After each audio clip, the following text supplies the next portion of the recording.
HCFR, le podcast tech.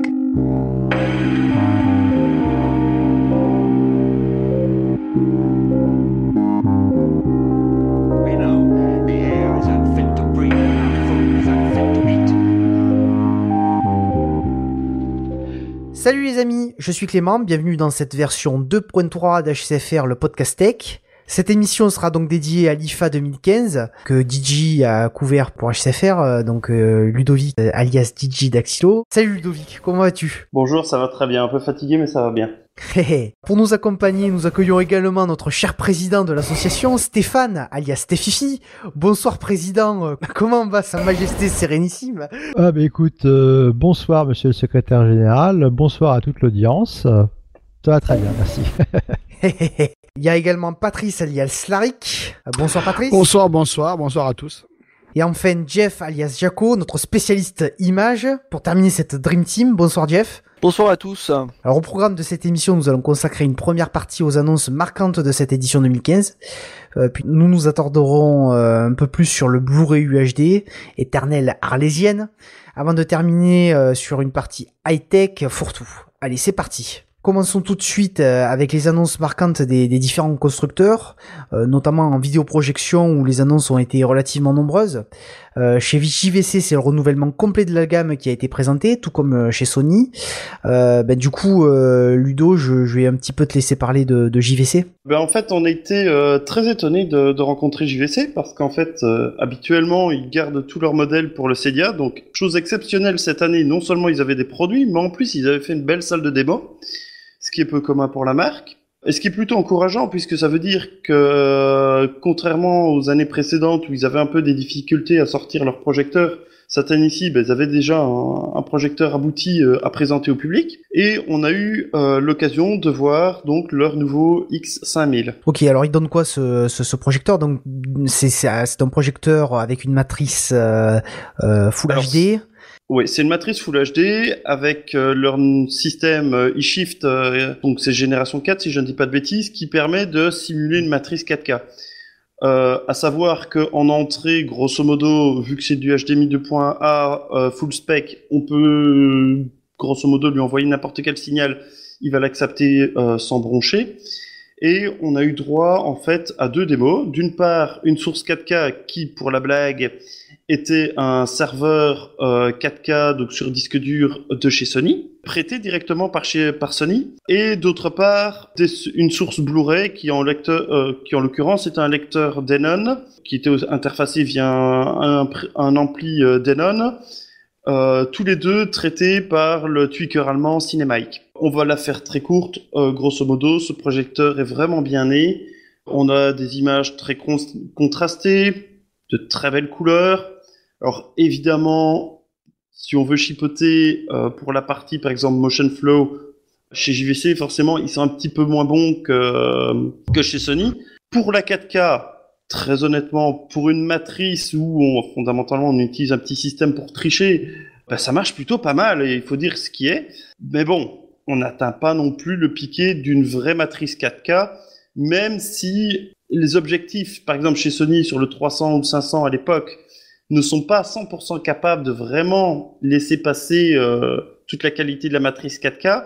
On voit quand même un gap de différence du fait qu'on est sur une même matrice native. Donc c'était une vraie belle surprise. Plutôt content de revoir JVC revenir, non seulement avec un beau projecteur, mais aussi un projecteur lumineux. Parce qu'en général, JVC bien connu pour ses noirs, un peu moins pour sa lumière. Et là, notamment, on a vu des extraits d'Oblivion, où notamment on a tout le moment où il passe dans la zone d'orage et on voit bien les éclairs, et clairement c'est bien des beaux éclairs qui flashent, quoi, et pas juste des petits spots lumineux. Donc ça va donner un combat très intéressant avec nos amis de chez Sony.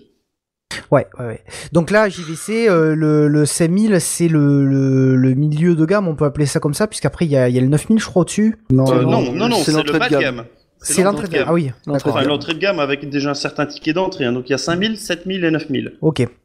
Ouais, et là, voilà, qui sont à 4005, 6005 et 10 000 euros. Sachant que la seule vraie différence entre les séries 7 et série 9, chez JVC, c'est le mode de construction. Les séries 9 bénéficient d'une sélection manuelle, on va dire, de certains composants pour assurer une homogénéité de la gamme et des performances légèrement accrues. C'est un petit peu le Supra haut de gamme, machin. Mais entre les séries 7 et 9, en général, il y a en fait très peu de différence en termes de prestations et de possibilités. Juste un gain de performance légèrement supérieur sur les séries 9. Okay. Et une certification THX pour les séries 7 et 9, si je dis pas de bêtises. Alors oui, en général, les séries 5 sont légèrement bridées, on va dire, et les séries 7-9 ont davantage de possibilités, notamment dans des gammules plus étendues, plus de mémoire, plus de possibilités en termes de calibrage et de gestion colorimétrique. Ludo disait qu'il a été agréablement surpris. Moi, j'ai été monstrueusement dépité par le fait que JVC ne sorte pas du 4K. Parce que... Et qu'on n'ait pas de d'éclairage laser. Effectivement, on a été un petit peu surpris par ces projecteurs qui étaient pas vraiment planifiés dans les rumeurs. On peut quand même rester grandement sur sa faim puisque, bon, peu ou prou, ces projecteurs sont des petites évolutions sur la série précédente 500 et compagnie, enfin 500, 700, 900 de l'année dernière ou de l'année d'avant même, je crois. On n'a pas de 4K. On a des projecteurs qui utilisent toujours l'e-shift. On n'a pas de 4K natif, pardon. Et ni d'évolution dans le procédé de lampe, notamment. Ça reste quand même un peu décevant face à Sony qui appuie largement sa gamme sur le vrai 4K. Bon, moi, je trouve que c'est un peu décevant. Alors, à ce niveau-là, clairement, JVC a donné les explications suivantes. C'est que, pour l'instant, à l'heure actuelle, 80% des contenus qui seront disponibles à court terme resteront du niveau Blu-ray ou même pour les télévisions et le broadcast seront en fait de la HD upscalée. Pour ce qui est du Blu-ray UHD, potentiellement si ça débarque l'année prochaine, il peut recevoir le signal. Alors certes, on n'aura peut-être pas le piqué et vraiment la quintessence du signal comme on pourrait par exemple avoir avec un VW520 de chez Sony, on en parlera plus tard, et encore il y a des remarques à faire, mais déjà force est de constater que sur les extraits 4K qu'on a, le niveau est tout sauf ridicule. Donc de là à dire que les projecteurs sont décevants, c'est un pas que je ne me permettrais pas. Certes, on aurait, geek comme on est, on aurait préféré avoir des matrices 4K dans l'absolu, mais bon, et des lampes laser. Mais ouais. Oui, mais ça veut dire que si vous mettez matrice 4K, lampe laser et l'optique qui va bien devant, on parle de projecteurs à 10-12 000 euros. Non, je suis pas d'accord. Parce qu'on est dans les prix, des Sony là, donc. On a quand même le très haut de gamme de chez Sony actuellement, le 1100 qui devrait être remplacé, on ne sait pas encore dans quelle mesure, mais le 1100 coûte quand même plus de 21 000 euros et on est face à un vidéoprojecteur qui, bon, ça va paraître peut-être un peu excessif, mais qui pour moi à l'heure actuelle est dépassé d'un point de vue technologique. On parle pas de ses prestations, mais de sa compatibilité montante. C'est un vidéoprojecteur qui aujourd'hui est un petit peu laissé pour compte. Hein. Oui, non mais bien sûr, ça c'est plutôt côté Sony haut de gamme, mais là côté JVC, on est quand même dans des 6 500, 10 000 euros. Oui. Qui sont surtout les prix surtout le 10 000 du X9000. Ouais, ça je suis tout à fait d'accord, c'est excessif. Ouais.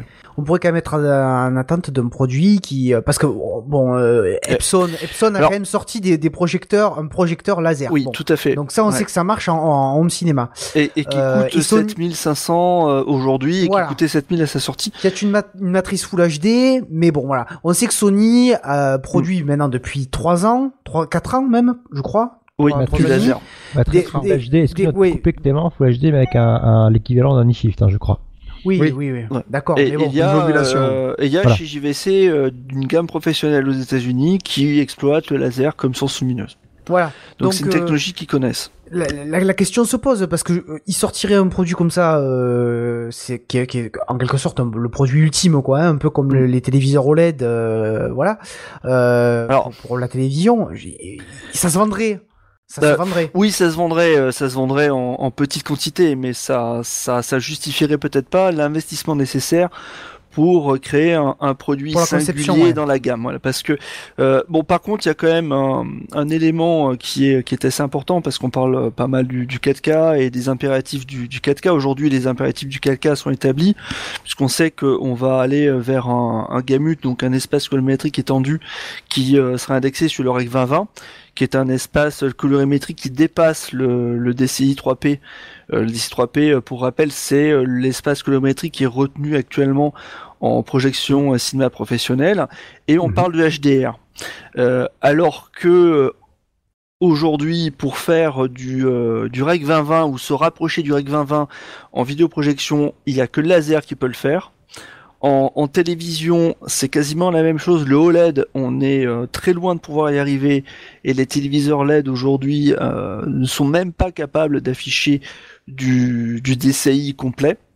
Alors que en vidéoprojection, déjà en lampe UHP, on peut y arriver, mais c'est quand même le laser qui permet de le faire avec plus de confort. C'est l'avantage que peut conserver l'Epson, le LS10000. Et en ce qui concerne le HDR, aujourd'hui, l'argument du HDR en vidéoprojection, c'est un argument qui est purement marketing. Pourquoi ? Parce que pour justifier le HDR, bon, il y a une compatibilité électronique bien entendu, mais il faut pouvoir atteindre des pics lumineux. Et c'est des pics lumineux qui auront une valeur qui dépendra de la surface de l'image qu'on voudra atteindre. On n'a pas encore de nomenclature qui va nous dire, ok, en vidéoprojection, pour une image de 3 mètres de base par exemple, il faut mesurer des pics lumineux de X nits. Ça pourrait être, je sais pas, par rapport à nos échelles, à nous, en comparant avec du cinéma professionnel, on pourrait être à 200 candela par exemple, ou 250 candela. On n'a aucune nomenclature qui nous donne ça. Alors que là aujourd'hui, les constructeurs, que ça soit Sony ou JVC, nous disent oui, on vous donne du HDR, sans être vraiment précis sur les impératifs de mise en place, de mise en œuvre. Et on ne sait même pas quel est le gamut qui est retenu, surtout qu'avec le HDR, la gestion du gamut du gamma n'a plus rien à voir avec une gestion de gamma linéaire classique. Et à ce niveau-là, il y a absolument, il y a rien, on sait pas. Donc Alors, tout à fait. pour moi, Il y a- c'est marketing. À ce jeu-là, quand même, petit point positif pour Sony, qui ont quand même clairement joué la transparence. C'est-à-dire que en matière de gamut, ils ont bien dit qu'ils avaient une adaptation électronique, que techniquement, le projecteur n'était pas capable de faire 100% du gamut DCI, qu'ils avaient une adaptation électronique derrière pour s'en approcher au mieux. Donc ils l'ont dit d'emblée sans même devoir gratter. Pour la compatibilité HDR, c'est aussi principalement un mode électronique, et clairement, le gamma qui a un peu une forme de S comme ça inversée, c'est clairement ce qui est mis en application. Et encore, Et- attention, le gamma, Il est dynamique. le gamma HDR, il y a plusieurs normes. On ne sait pas exactement laquelle sera retenue au niveau des différents constructeurs par rapport à ce qui sera enregistré sur les disques. Et on sait très bien qu'au niveau du gamma, si on a une incohérence entre l'enregistrement et le mode de restitution, c'est là où on peut avoir des problèmes, Ouais, des problèmes, ça c'est sûr. des noirs bouchés par exemple, ou ce Oui, genre tout de à choses. fait. Et j'en viens justement à ce point-là. Pourquoi a-t-on retrouvé un lecteur Sony chez JVC? C'est pas anodin. C'est que là, pour le coup, JVC et Sony ont travaillé ensemble, parce qu'en fait, Sony est le seul à vraiment détenir des sources cinéma typées HDR, et donc eux savent ce qui sort des caméras et peuvent adapter, ils pouvaient facilement adapter leur projecteur en fonction des signaux qu'ils avaient de chez Sony Pictures, ce que JVC n'avait pas. Et comme bon, ils sont dans un mode de concurrence très fair-play, c'est une des raisons pour lesquelles Sony a fourni ce matériel à JVC afin qu'ils puissent faire les ajustements nécessaires. Alors, pour être honnête, on voit clairement que de ce côté-là, Mais Sony a un petit coup d'avance, parce que les démos HDR qu'on a vus étaient clairement plus intéressantes sur le 520 que sur le X1000. Mais donc il y a eu des vrais démos HDR avec des films HDR, parce que ça c'est quand même important oui. de parler de la différence. En fait, sur le même player, ils avaient donc une bande en SDR, puis passaient sur une bande en HDR, puis repassaient de nouveau sur une bande SDR pour bien voir les différences. Et notamment, là, si je dis pas de bêtises, c'était les 4 Fantastiques. avec le gros bonhomme tout bleu qui lance des éclairs dans tous les sens. Il y a pas de lanceur d'éclairs dans les 4 Fantastiques. Non, ça c'était peut-être Spider-Man. Oui, non, le excusez-moi, deuxième c'est- Spider-Man, tu me C'est le parles deuxième d'Electro, Spider-Man, là. je me trompe, j'ai un peu de retard. Et donc, en fait, clairement, on voit que entre le SDR et Le HDR. le HDR, on a comme une dynamique différente dans les noirs. Ah bah C'est-à-dire que les noirs sont un peu plus noirs, mais en même temps plus nuancés. On a vraiment l'impression d'augmenter la capacité dans les noirs. Et d'un autre côté, lorsque le gros bonhomme s'amuse à lancer ses éclairs tout bleus, on a vraiment l'impression qu'ils ont un pet lumineux vraiment important. Alors ça Et donc, c'est l'adaptation projecteur et par rapport au film est vraiment important parce qu'on voit clairement que l'un n'est pas dissociable de l'autre. Alors ça me semble être le point le plus important parce que au niveau du 4K, on parlait de la résolution, enfin de plein de choses, mais en réalité le vrai gain qualitatif au niveau de la perception de l'image, je pense personnellement que ça va être le HDR qui va permettre de l'atteindre. Oui, clairement. Ouais. Les gens en général pensent à la 4K en tant que résolution. Fondamentalement, moi je pense que c'est une erreur grossière. Je pense Parce aussi. que c'est vraiment la combinaison de la résolution, mais surtout du HDR et du HDR. gamut. Et quand vous prenez l'ensemble, vous tombez sur des images qui sont à tomber par terre. Et là, Ah, on est bien même d'accord. sur le 520, on dit oui, il n'a pas 100% du gamut, oui, peut-être il pourrait être plus lumineux, oui, peut-être son entrée pourrait être en 18 gigs, parce qu'il y a une petite... pas mal de petites discussions qui tournent autour de ça. On s'en fout. Le résultat visuel, il est là. On le voit. Et je pense que les gars d'AVS qui ont écrit leurs articles sur le sujet ont été dans le même état d'esprit que nous lorsqu'on l'a vu. Clairement, quelles que soient les spécifications techniques et les mesures brutes, c'est un projecteur qui envoie aujourd'hui du lourd. Ouais, donc c'est une bonne nouvelle. Alors ça c'était donc on peut appeler ça le milieu de gamme, même si c'est un projecteur qui vaut très très cher.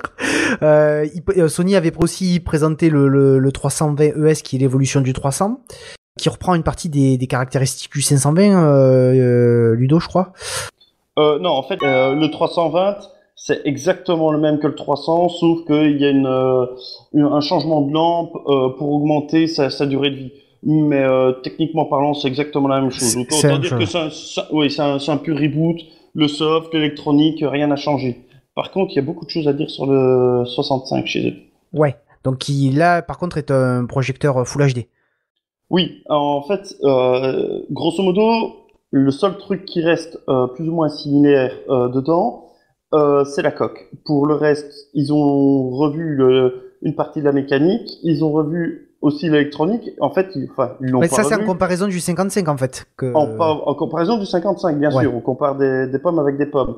Ce qu'ils ont fait, c'est qu'ils ont simplement viré l'intégralité de l'électronique du 55 et ils ont carrément mis l'électronique du VW300. Ce qui lui donne des performances en matière d'augmentation du détail, en matière de motion flow, en matière de réduction du bruit absolument phénoménale. Et le VW65 vient sérieusement taquiner notre ami X5000 parce qu'il a des noirs absolument excellents, il a une gestion d'image et une propreté d'image assez impressionnante. Ouais. La fluidité, qui Une est la marque de fluidité, fabrique une fluidité de de Sony. cochon, oui, c'est complètement dingue. Même certains vont dire que ça fait caméscope, mais bon, il y en a qui aiment, il y en a qui n'aiment pas. Ouais, ça, c'est clair. Et là, clairement, c'est un projecteur. Et alors, comme de plus en plus toutes les marques augmentent les puissances de lampe pour satisfaire entre guillemets un petit peu au spec de la 4K, et d'un autre côté Sony qui améliore ses noirs, la différence noir et lumière entre le 65 et le X5000 de chez JVC, c'est vraiment tendu quoi. Pour faire la différence entre les deux, il va vraiment falloir les mettre l'un à côté de l'autre sur les mêmes bandes et comparer et mettre les sondes dessus. Et en termes de tarifs, là, on est à des tarifs équivalents ou Sony Oui, c'est est moins ça. cher? Le 65 est sensiblement moins cher que le 5000. Mais je pense que c'est moins cher. Ouais. Et donc, Je suis en train de chercher le prix. je pense que 1990 pour le 65. Ah, c'est ça, c'est 3000. Hein. Oui. Donc, donc, ce qui fait un avantage très très très conséquent pour le VW65, quoi. ouais, ça fait 1500 €. Hein. Ouais. C'est-à-dire que d'un point de vue technique, ils sont très proches, avec même un petit plus pour le 65, mais au niveau tarif, il y a 30% de prix en plus, quoi. Et pareil au-dessus, hein, puisqu'on retrouve le 320 et le 520 dans les eaux proches du 7000 et du 9000. D'où ma déception initiale sur l'offre JVC pour cette année, quoi. Oui et non, parce que JVC a ses fans, JVC, entre guillemets, on caricature toujours un peu comme ça, mais sais bien, j'ai un JVC. a une image, oui, a une image entre guillemets un peu plus digitale, et Sony, entre guillemets, une image plus cinéma. Bon, c'est Il y la a, caricature, hein. Il y a encore d'autres éléments, c'est-à-dire que la démarche et la philosophie de gestion colorimétrique dans les JVC est quand même assez proche des prérogatives professionnelles, alors que chez Sony, ils sont encore toujours un petit peu comme d'habitude dans des axes très perso, très Sony-esque, et bon, on peut calibrer très bien les deux, hein, mais la philosophie JVC permet de faire des choses un petit peu plus rationnelles dans une démarche de calibrage, on va dire ISF ou enfin comme on veut, mais plus proche de ce qu'on pourrait avoir dans un vidéo pro fait pour la diffusion post-prod. Alors que Sony, ça reste quelque chose de plus interne à la marque. Et donc là, techniquement, il y a les fans de l'image de chaque côté, et Tout à fait. un pur fan JVC, bon, même si c'est 4005, s'il aime le feeling de l'image JVC, il restera chez JVC. Bon, bien. Ben, écoutez, les amis, bon, là, pour JVC et Sony, le match ne fait que commencer. Par contre, voilà, il y a également Epson qui était présent, donc est-ce que tu peux nous en parler un petit peu, Ludo? Epson, c'est le gros souci en fait pour nous, parce que on a une démo vraiment en deux teintes. D'abord, ils ont balancé des images à partir d'une caméra RED. Forcément, c'est du 8K downscalé en 4K, donc vraiment c'est des images topissimes de chez topissime. Et là, le projecteur nous a donné de belles images, quoique on trouvait un petit peu que c'est bizarre, mais ils veulent du noir absolu, mais du coup on avait un peu l'impression que ils en avaient un peu trop rajouté, donc du coup ça faisait un peu image terne et bouchée. Donc là, c'était sur le 10 000, hein? Oui, bien sûr, c'était sur le 10 000. Et mais d'un autre côté, on avait quand même des belles lumières, des couleurs un peu plus saturées que d'habitude. Et la grosse catastrophe, c'est quand ils sont passés sur une source Blu-ray. Alors bon, là, c'était vraiment, autant dire, c'était vraiment mais très très très très mauvais. L'image était vraiment durcie au possible, comme si on avait poussé tous les curseurs à fond en matière de traitement d'image. C'était vraiment une horreur. C'était alors indigne de ce qu'ils sont capables de faire. Le LS10000, je peux en parler parce que je l'ai conservé pendant 1 mois et demi pour faire un gros compte rendu dessus. Et effectivement, c'est un vidéoprojecteur qui a un potentiel énorme, mais on peut faire énormément de bêtises dessus et on peut faire une image catastrophique, même en ayant une source de très bonne qualité, parce que il y a des traitements vidéo numériques de sharpness qui font un peu trop de travail, donc il faut avoir la main très légère, il faut faire les choses vraiment très bien. Et c'est un vidéoprojecteur qui demande beaucoup de boulot pour arriver à obtenir une très très belle image. Il a le potentiel de le faire, mais bon, si on s'y prend mal, on peut faire énormément de bêtises. Mais c'est vraiment étonnant, parce que pour moi c'était une vraie déception. J'avais cette image, j'ai encore testé ça sur un petit 6600. J'avais vraiment l'image d'un motion flow qui marchait très bien, du niveau d'un Sony. Globalement, c'est vrai que leur sharpness n'était pas top, mais bon, globalement, ça marchait bien. Pour peu qu'on mettait une oppo devant avec son petit traitement et qu'on cumulait les deux, c'était vraiment nickel chrome. Et là, c'était vrai. On a testé différents modes, puisque bon, ils ont 6 ou 7 modes de sharpness différents. Il y en a aucun qui a donné satisfaction. L'image était brouillonne et dégueulasse à chaque fois. Si tu veux, tu as du sharpness dans différents menus. Bon, moi, le gros reproche que je ferai au LS10000, c'est son ergonomie, qui est un petit peu en vrac, et on retrouve beaucoup de paramètres identiques, enfin, qui poursuivent le même but, rangés à différents endroits. Et en réalité, il faut chercher un peu la petite bête à droite et à gauche pour niveler et pondérer l'action des filtres numériques. Et là, on obtient de très bons résultats. Si on utilise des presets tels que, oui, forcément, ça a un rendu qui est pas exceptionnel. Il faut vraiment rentrer dans les menus qui permettent d'avoir des ajustements à ce moment-là très précis à plusieurs niveaux de l'image. Mais comme je l'ai dit tout à l'heure, ça demande beaucoup de boulot. Et bon, si ça a été fait par une personne qui n'a pas l'habitude du vidéoprojecteur, moi, il m'a fallu à peu près 1 mois pour bien comprendre son mode de fonctionnement. Évidemment, je peux comprendre que ça a été mal mis en œuvre et que tu as été déçu du rendu. Oui, parce que j'ai passé beaucoup moins de temps que Jeff avec, évidemment, mais j'ai quand même souvenir de très bonnes surprises avec ce projecteur, oui. Notamment utilisé avec en l'occurrence un PC Home Cinéma, mais bon, je suis à peu près convaincu que la source n'a pas de grande importance. Le résultat nous avait paru assez bluffant. Notamment l'année dernière, Sans le Luxembourg. Au salon, quand il a été présenté pour la première fois ou presque, encore plus ou moins avec un firmware bêta, si je me souviens bien. Effectivement, comme tu le disais plus tôt, on avait senti un fort potentiel, ce qui ne veut pas dire que tout était parfait, loin de là. Non, il y a des petits défauts quand même. Mais voilà, quoi, c'était... c'est clair que quand on voit les images 4K, le potentiel, on le sent bien, hein, mais... Tout à fait. Ouais. Autant la partie, à mon avis, optique et la partie source lumineuse ont été très bien travaillées, autant on sent un gros ratage sur la partie électronique, en fait. Alors, ratage, je dirais pas ça, mais c'est plutôt les présélections qui ne sont pas toutes pertinentes, et il vaut mieux le faire à la main, quoi. Il y en a trop. Et c'est un peu éparpillé de partout, mais si on le fait à la main, si on réajuste tout vraiment aux petits oignons, en étant patient, on peut se débarrasser complètement du bruit numérique en optant pour les bonnes sélections et les bonnes options. Mais effectivement, si on s'attend à ce que tout soit parfaitement fonctionnel, là malheureusement, non, y a vraiment des modes qui marchent pas très très bien.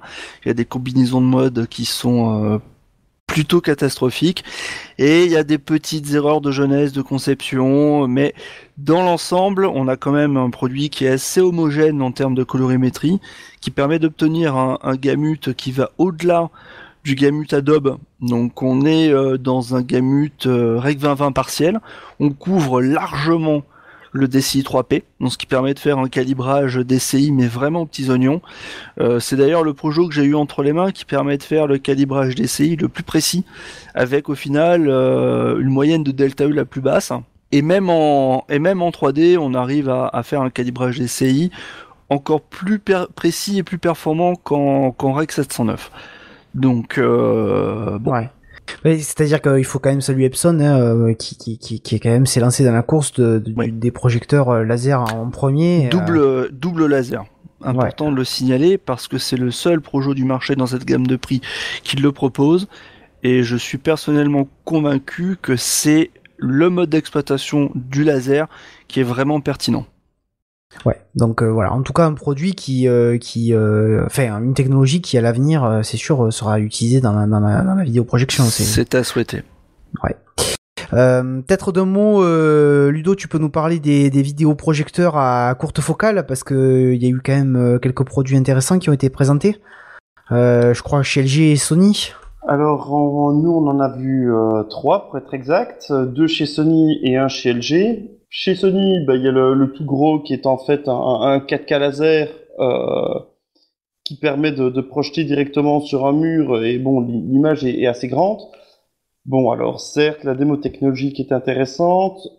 Certes, pour des gens qui auraient pas le choix et qui voudraient quelque chose qui en jette, ça peut être rigolo, mais vu le prix et vu l'image, moi je préfère m'acheter clairement sur un 520 qui coûtera moins cher et sera 4 fois plus performant. Pour moi, ça reste, même malgré le prix, ça reste du gadget. Pour les petits projecteurs, bah, c'est un peu du même tonneau. C'est-à-dire que bon, d'autres sociétés ont déjà sorti des picoprojecteurs, et ces projecteurs courte focale ne sont que des déclinaisons avec un angle des picoprojecteurs qu'on avait déjà vus les années précédentes. Donc, de nouveau, c'est rigolo, ça fait des gadgets super sympas, mais bon, est-ce que des gens comme nous qui ont du HC vont fondamentalement s'intéresser à ce genre de choses? Ouais, surtout que c'est quand même assez contraignant parce que il faut quand même Ah non, sur le coup, c'est pas du tout contraignant. Oui, mais pour la projection, tu vas projeter ça contre un mur blanc, oui, t'as donc, genre en une fait, toile, non, quoi, en fait. non. Chez LG, ils avaient même poussé le vis, ils avaient mis un genre de petite sangle très design en cuir, et le picoprojecteur courte focale est sur batterie, tu le prends en main, tu le poses devant n'importe quel mur, n'importe où, et hop, il te balance de la vidéo comme ça, un peu n'importe où. Et c'est vraiment le fait, tu le prends, tu le poses, et donc forcément, t'as pas de calibration, tu fais pas trop gaffe à la géométrie de l'image, parce que forcément, tu le poses jamais deux fois de la même manière. Oui, voilà. Donc, on est dans le domaine du petit projecteur d'appoint qui te fait juste une image histoire de voir quelque chose, quoi. C'est pas un truc sur lequel tu vas te faire une séance de cinéma un tant soit peu sérieuse. Ouais, il faut que ça soit du pas cher, quoi. Ouais, moi je pensais plutôt au produit de chez Sony, là, tu sais, là, qui est dans un meuble, là. Oui, mais bon. Mais Ludo, coûte un pondeur, hein. voilà, rappelle-nous le prix, s'il te plaît, Ludo, pas qu'on rigole, mais bon.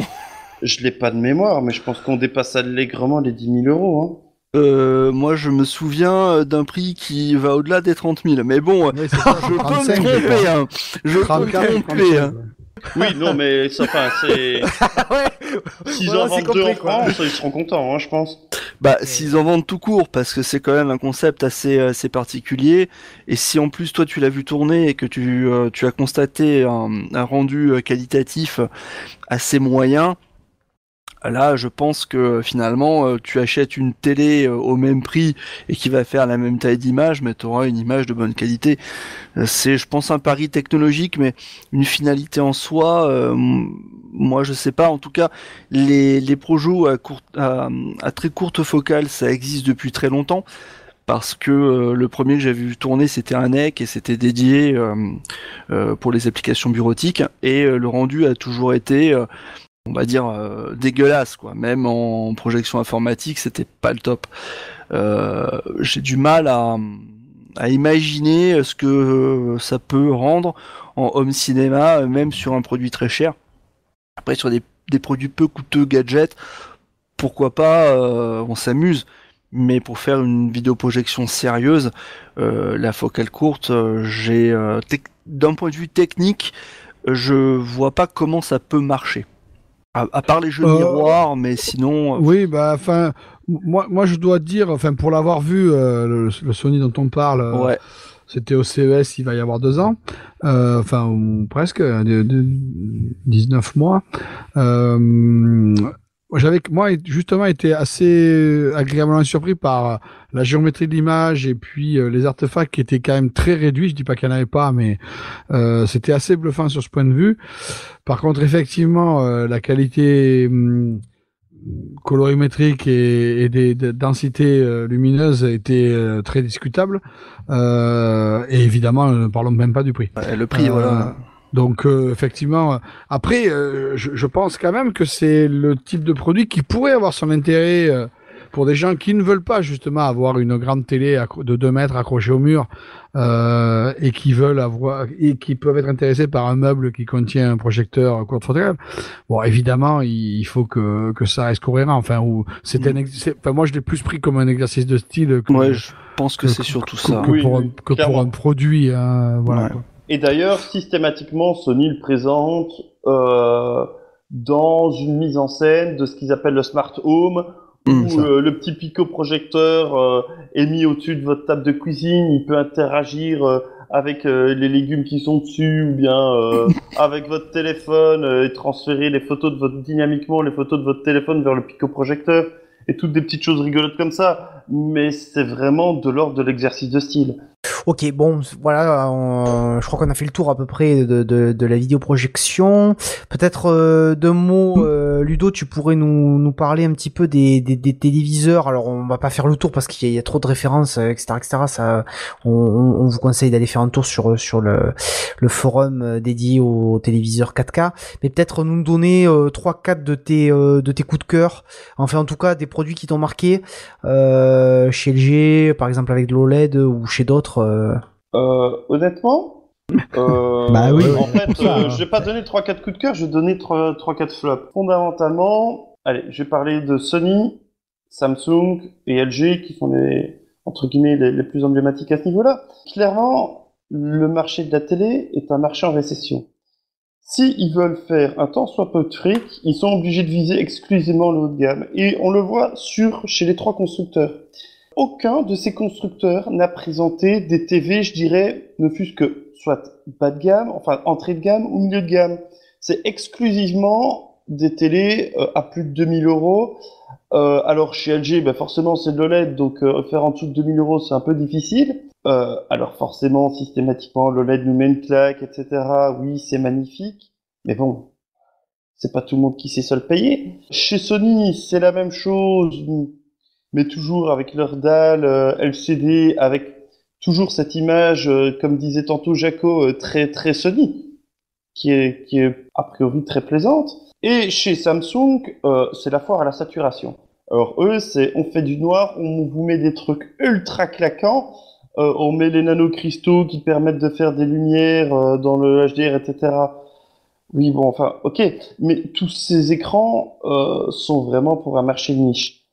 Ils sont pas faits pour le grand public, pour être vendus en masse. Ok. Ils coûtent tous atrocement cher, et c'est la déception, parce qu'en fait, aucune marque, excepté Philips, ne présentait une vraie gamme, ce qu'on appelle une vraie gamme, c'est-à-dire des écrans pour tout le monde. Et alors chez Samsung, on a eu des explications un peu techniques sur la dalle avec leur histoire de nanocristaux, assez intéressant d'ailleurs sur la manière dont ils ont travaillé. Un peu moins chez LG et chez Sony, carrément dès qu'on parlait de rétroéclairage, ils étaient vraiment pas très chauds pour rentrer dans les détails. A contrario, chez Philips, on a une gamme complète, depuis l'entrée de gamme jusque le très haut de gamme. C'est ultra clair, vous avez énormément de fonctionnalités de type Android TV ou de motion flow d'amélioration d'image qui parfois commencent dès l'entrée de gamme. Et ils avaient une transparence absolue sur le type de dalle et le type de rétroéclairage.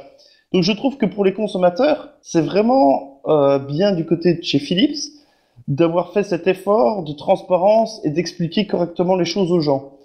Que chez les autres marques, on a un peu l'impression qu'ils maintiennent une certaine forme de flou artistique de telle manière à mieux noyer le poisson et vendre un peu tout ce qu'ils veulent. Mais il y a un peu de ça. Hein.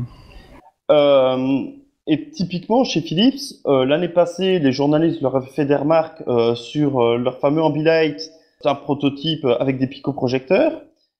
Et ils ont travaillé comme des fous pour dire de sortir un produit commercialisable pour cette IFA-ci. Clairement, c'est bluffant comme système d'Ambilight.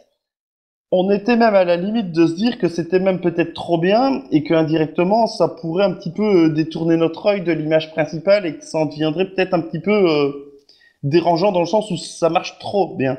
Mais franchement, on a pris vraiment plaisir à être chez Philips à ce niveau-là parce qu'on a vu vraiment des belles choses, des écrans avec des vraies images de concert. On sentait qu'ils avaient fait les choses de manière honnête.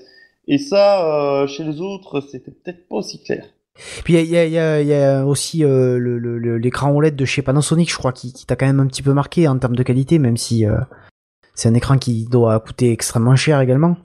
Oui, clairement, lors de la conférence, on était, relativement loin, non, ça va encore, de l'écran, mais on a entendu l'intégralité de la salle faire un grand waouh. Bon, maintenant, c'est un peu la même problématique que chez LG, quoi. Ça va être vendu à quel prix? Et alors, ce qui est marrant, c'est que quand j'interroge des gens, des de Panasonic, etc., ils disent clairement, oui, mais en fait, la dalle, c'est une dalle LG.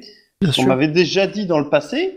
Il y a que Mais LG quand- qui fait du OLED, de toute Ah, façon. non, parce que, mais quand j'interroge un journaliste spécialisé, je me permettrai de ne pas le nommer, lui me certifie qu'il a été aux États-Unis, qu'il a vu des usines de dalles OLED Panasonic. Et donc là, j'étais un peu perplexe sur le sujet. Donc, à mon avis, la provenance de leur dalle est pas super claire, quoi. Ouais, Bah, ça- J'ai eu d'après, vraiment des sons de cloche diamétralement opposés. D'après les sources d'HD Fever, c'est une dalle LG, d'ailleurs, qui a une génération, je sais plus quoi exactement par rapport à ce que LG a prévu de sortir, mais a priori, le seul producteur mondial de dalles OLED, ça reste LG à l'heure actuelle, puisque tous les autres constructeurs qui s'y étaient essayés ont arrêté.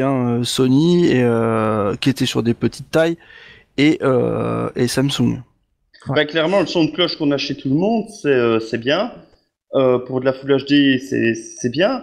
Mais pour du 4K HDR, Non. bah, pour le HDR, il faut augmenter le niveau lumineux et augmenter Ouais, le ça peut pas niveau marcher. lumineux sur le LED. Bah, comme c'est de l'organique, bah, vous allez Non, c'est- diminuer la durée de vie de manière drastique. Ça peut pas, pour l'instant, enfin dans l'état actuel des choses, le OLED est pas prêt pour accepter le full spec du 4K. Ne serait-ce qu'en termes de gamut étendu, là on est encore moins bon que sur du LCD éclairage LED. Et en termes de HDR, on en est encore plus loin, puisque les chiffres qui avaient été donnés par Stacy Spears, bon, c'était une analyse préliminaire, on parle de 1000 nits jusqu'à 10 000 nits dans plusieurs années pour du HDR sur les télévisions, et sur du OLED, on est très très loin d'être aux 1000 nits de caractéristiques de départ. Ouais, bon, enfin, on sait tous que c'est une technologie qui est certainement une technologie d'avenir, mais dont Il y a du dont la travail. maîtrise, dont la maîtrise est quand même Il y a du encore, travail. est encore à préciser. Il y a encore beaucoup de boulot, mais c'est Ouais. prometteur, Ah oui, oui, non, c'est une technologie prometteuse, ça, c'est sûr. Ça marche très bien dans les Apple Watch. Bon, on va passer maintenant à la partie un peu son. Alors, outre les nouvelles gammes d'amplificateurs home cinéma chez Pioneer, Yamaha, Onkyo, Denon, Marantz et compagnie, je pense qu'on peut s'attarder un petit peu, parce que ça, on aura l'occasion, je pense, de faire d'autres émissions là-dessus. On espère pouvoir d'ailleurs faire un comparatif d'ici la fin de l'année entre les différents processeurs. Voilà, on essaiera de vous proposer ça. Je voudrais m'attarder un petit moment sur les barres de son, et notamment celle de chez Yamaha, la fameuse barre de son Atmos, Ludo, qui t'a apparemment beaucoup plu. Oui, clairement. Alors, pour dire les choses crûment, pour moi, les barres de son, c'est de la daube. On fait pas du home cinéma avec une source, un point unique de son, et encore moins de l'Atmos. Donc, a priori, ultra défavorable quand j'ai commencé à écouter ça. D'autant plus qu'on est dans une cage en verre à 3/4 ouverte et que le salon était extrêmement bruyant.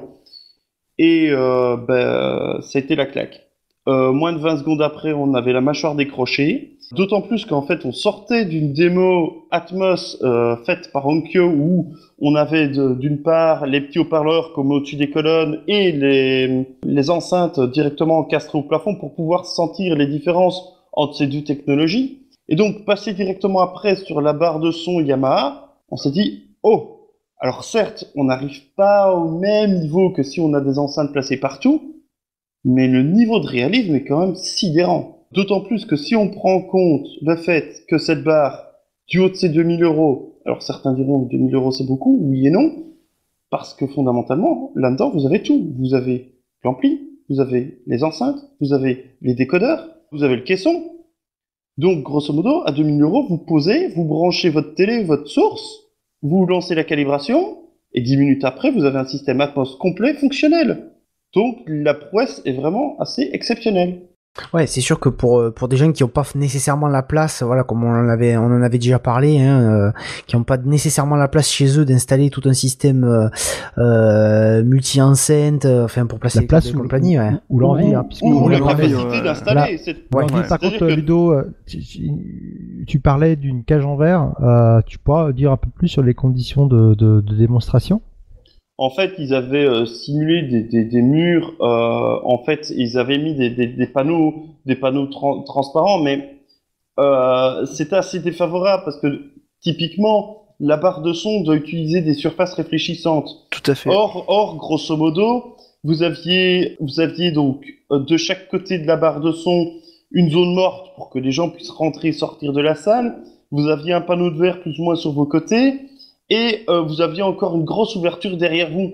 Et donc, même s'il y avait des zones où le son pouvait se réfléchir, c'était pas Optimal. franchement, c'était pas optimal et pas représentatif de ce que vous aurez chez vous. Et donc, malgré ces difficultés, c'est là où je parle de prouesse, parce que c'est malgré les difficultés de mise en œuvre et le milieu qui était vraiment pas favorable à ce type de produit, malgré tout, c'est arrivé à nous impressionner. Donc, Alors, il y avait quand même chez Yamaha précédemment dans l'organe de barre de son leur précédente barre de son flagship qui était l'YSP 5100 que j'avais essayé chez un vendeur et qui marchait vraiment très très bien. Et c'est effectivement un système qui arrive, il y a un micro qui permet de faire l'ajustement et le réglage des différentes réflexions qui permettent de simuler le 7.1 plus Atmos maintenant au sweet spot.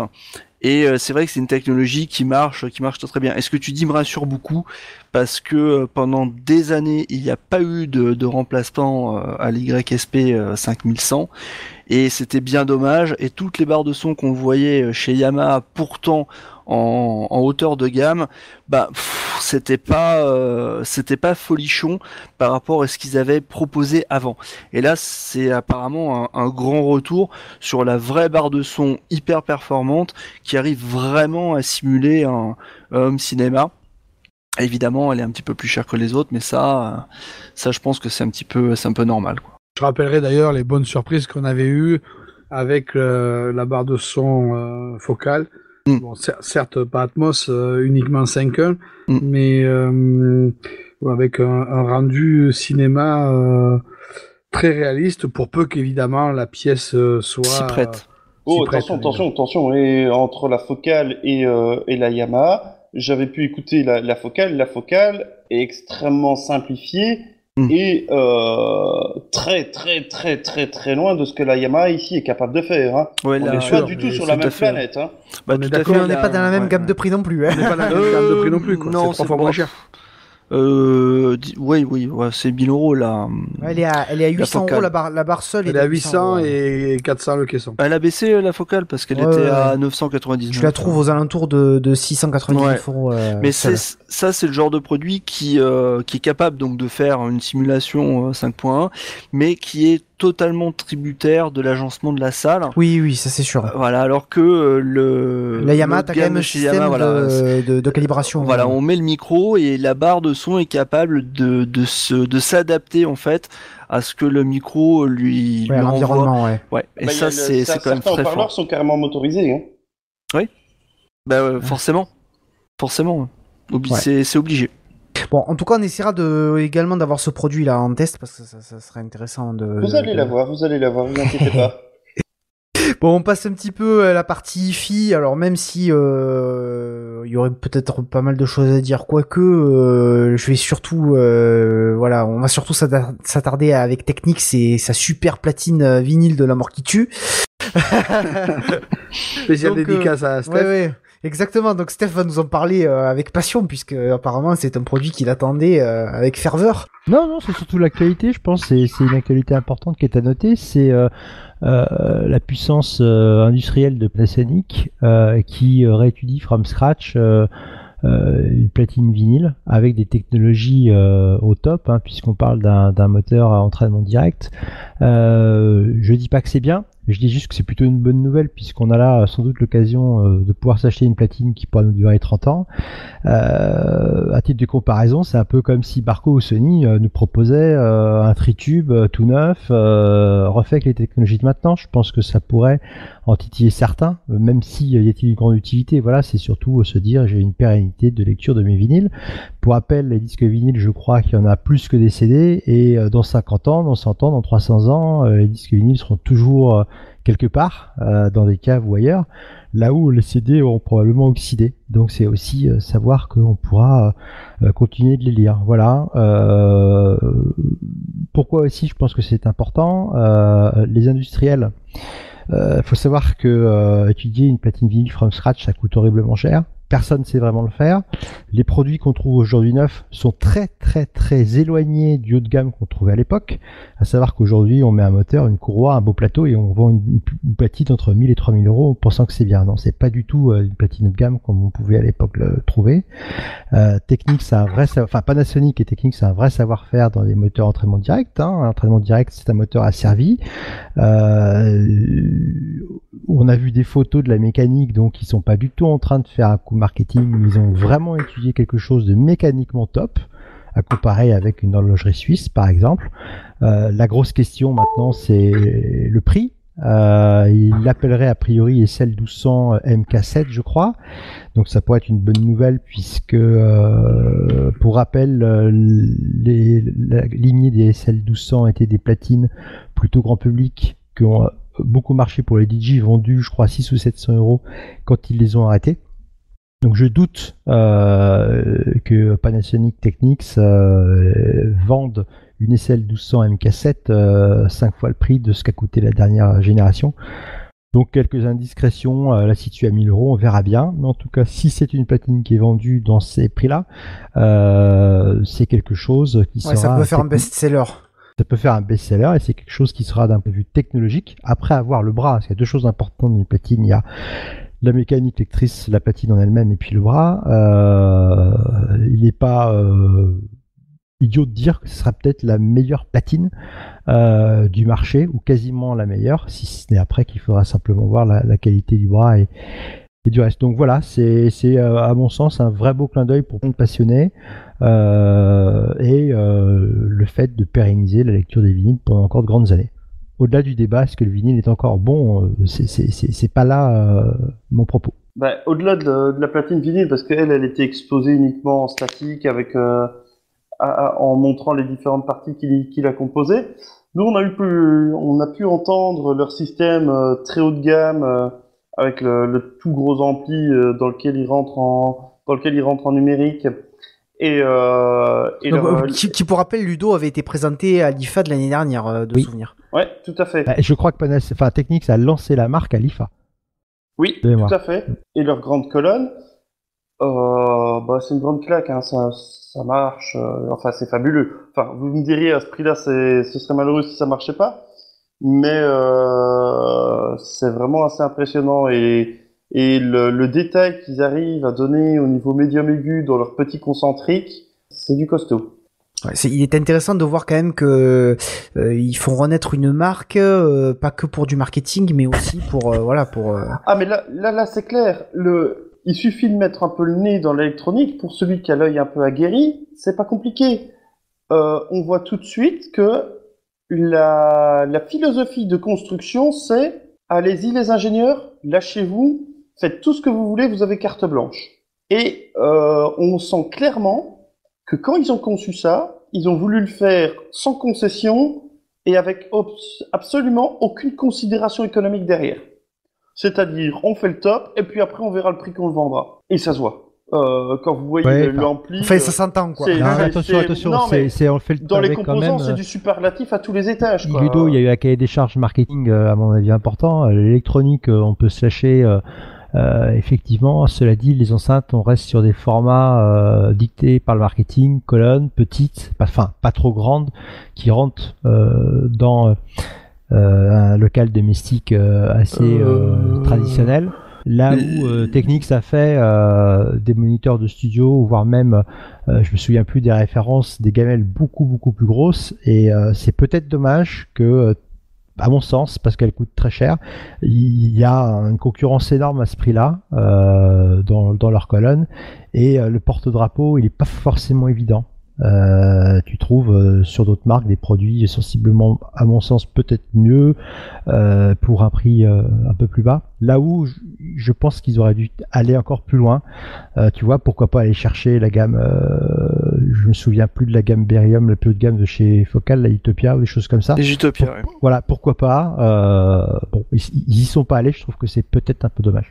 Enfin, moi, de ce que j'en ai vu, ils sont quand même allés très loin, ne serait-ce que dans la conception des enceintes.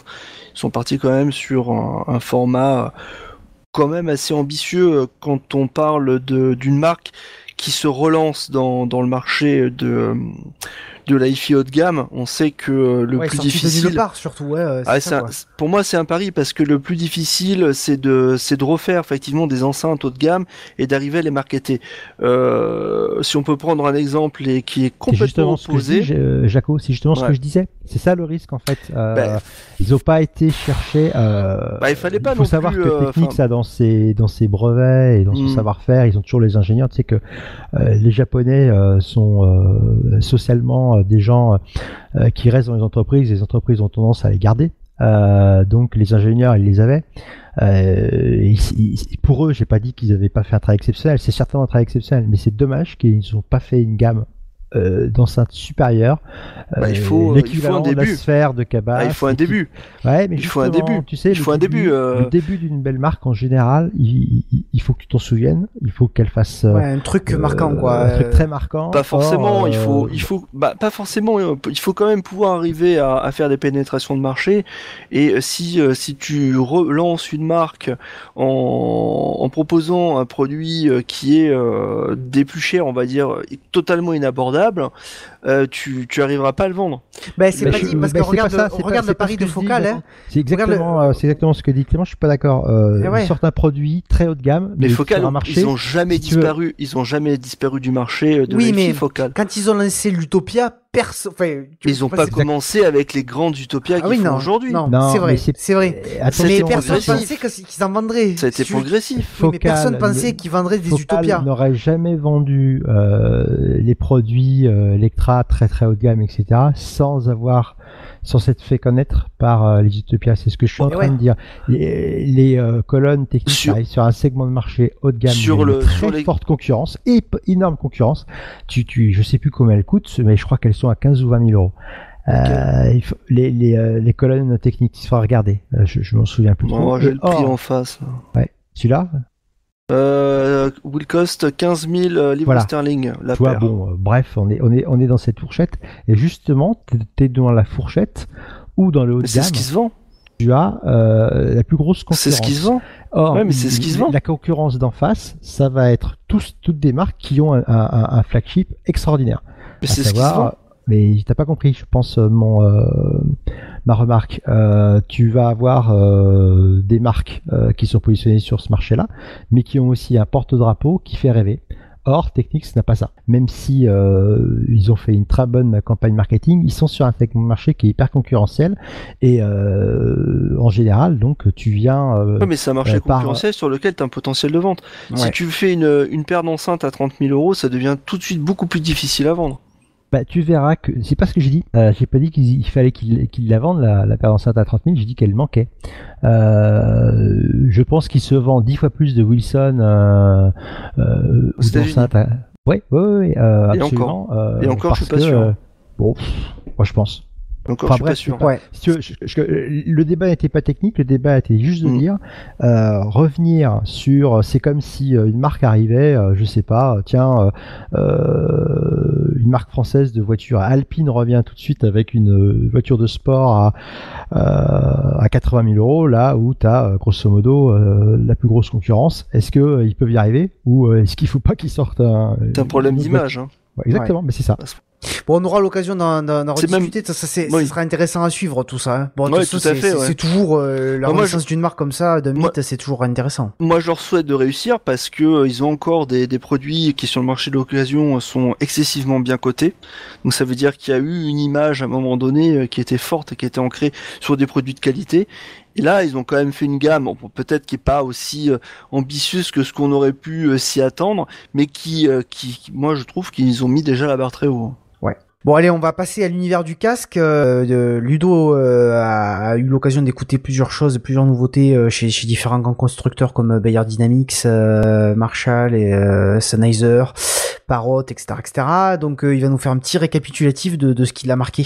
Oui, pour ce qui est des casques, on a eu quelques petites surprises, des choses assez intéressantes, notamment une petite visite chez Marshall. C'est une marque qui est pas tellement connue pour faire du mobile. En réalité, ils ont sous-traité à la société Zone Industries, qui a réalisé pour eux toute une gamme de casques ainsi qu'un téléphone. Et étonnamment, autant les intra-auriculaires que les supra-auriculaires, donc combinés à leur téléphone Marshall London, l'ensemble marche plutôt très bien. Alors forcément, on est dans le domaine des amateurs de rock, de pop un petit peu bien dynamique, etc. On va peut-être pas forcément prendre ça pour du classique. Ceci dit, toujours pour les amateurs de musique, leur téléphone est extrêmement bien pensé, puisqu'en fait, dessus, vous avez deux, je dirais, connectiques dessus, qui sont des connectiques mini jack, et elles ont l'avantage en fait de faire autant entrée micro que sortie casque. Et donc, soit vous pouvez l'utiliser pour avoir un enregistreur double piste, ou une double sortie pour faire du mixage, ou inversement, par exemple, enregistrer et faire un retour casque. Et vous avez comme ça 36 applications dédiées Marshall dans le téléphone pour pouvoir l'exploiter au mieux.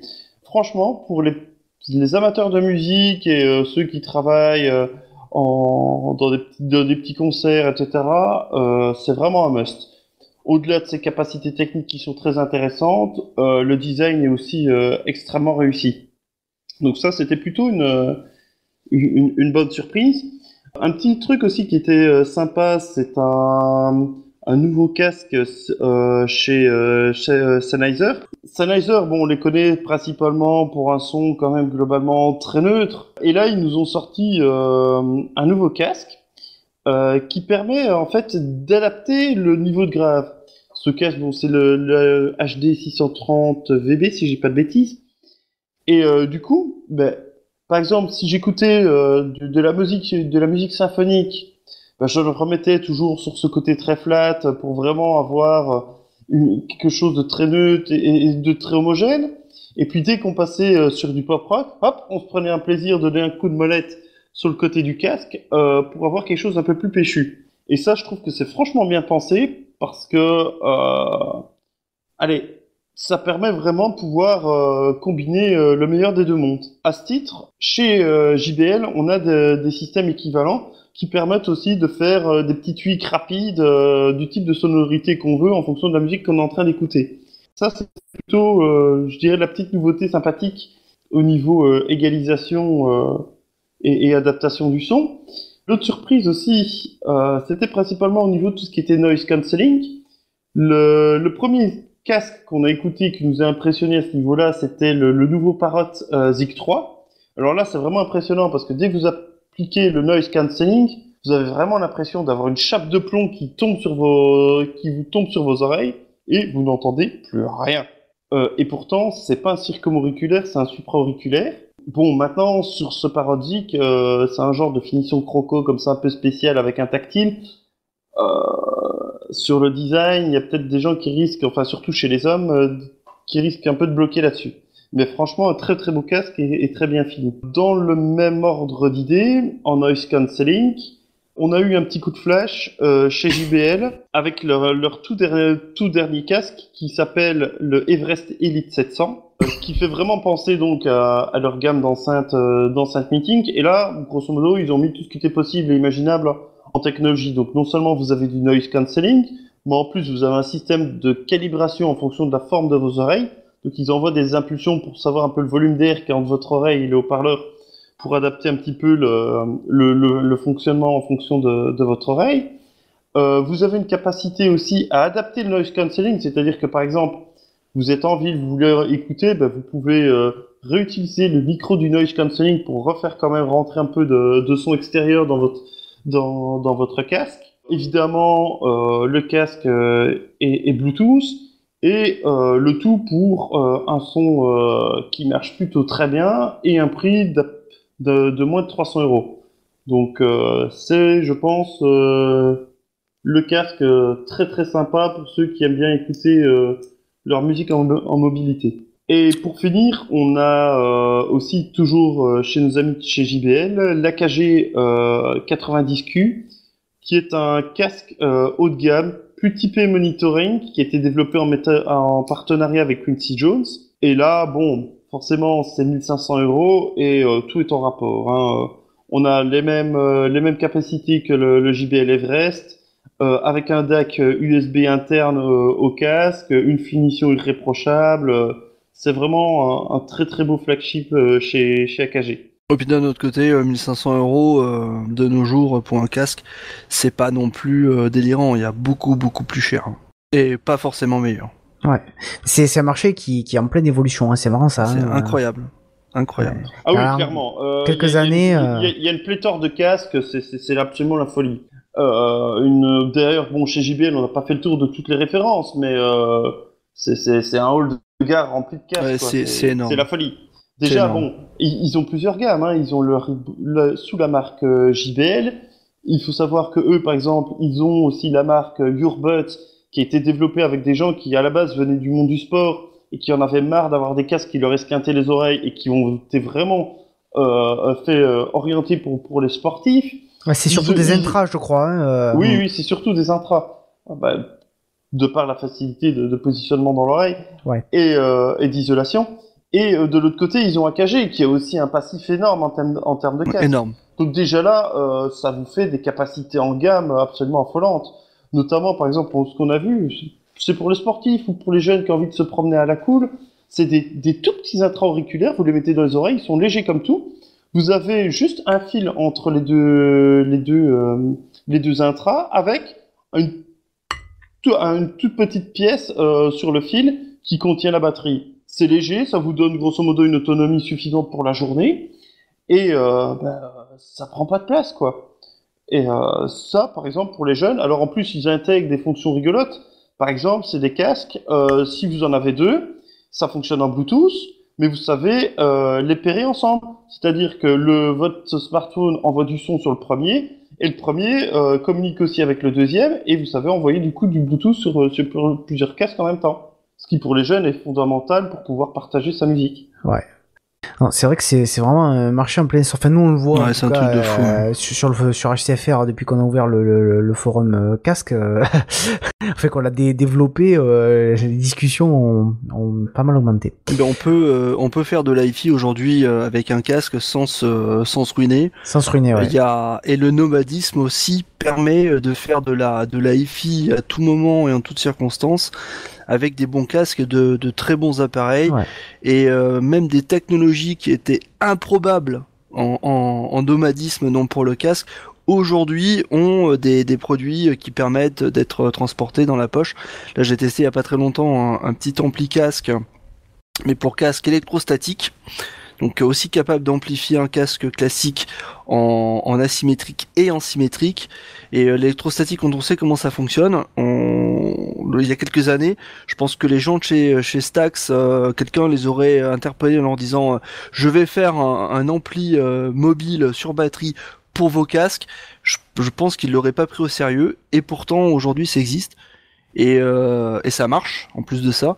Alors que honnêtement ça semblait impossible, enfin peu réaliste en termes de faisabilité technique et surtout de potentiel de marché. Et c'est vrai que le casque aujourd'hui, il y a de tout à tous les prix et c'est passionnant d'ailleurs, c'est passionnant. Bon voilà les amis, on a fait le tour des produits qui nous ont marqué lors de cet IFA. On va s'attarder un peu plus longtemps maintenant sur le Blu-ray UHD. Alors bon, on a déjà pas mal parlé des aspects techniques, hein, le Rec 2020, les normes HDR qui sont pas encore terminées. Ouais. Bon, beaucoup de questions qui restent pour l'instant en suspens.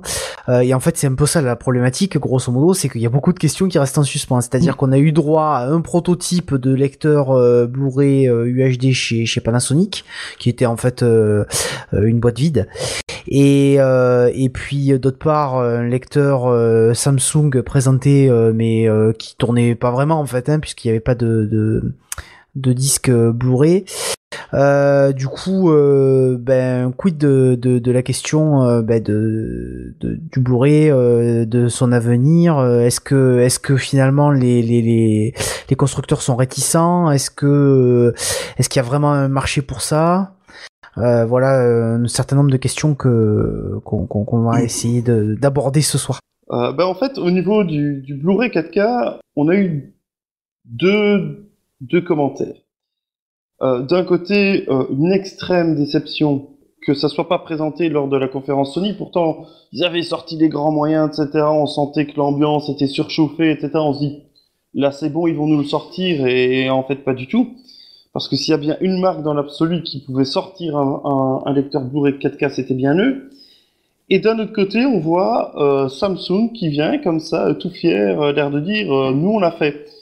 Et là, clairement, on sent vraiment, et nous on le voit au travers des stands, de la manière dont ils sont faits, où est-ce qu'ils sont positionnés, le côté la Corée veut écraser le Japon. C'est clair que quand on regarde LG, Samsung, il y a une volonté, manière rouleau compresseur, d'aller bouffer du japonais.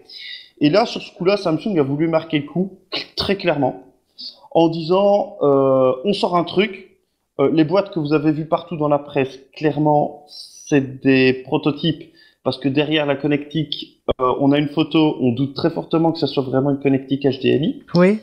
Oui. Alors en plus, grosso modo, il y avait que trois choses, hein, c'est-à-dire sortie électrique, prise Ethernet et prise HDMI. Oui, donc, on sent clairement qu'ils ont mis le paquet de pognon pour dire d'avoir la technologie, la pousser vite fait, bien fait, et s'assurer une belle communication groupée avec la Fox pour dire de pouvoir communiquer avant tout le monde.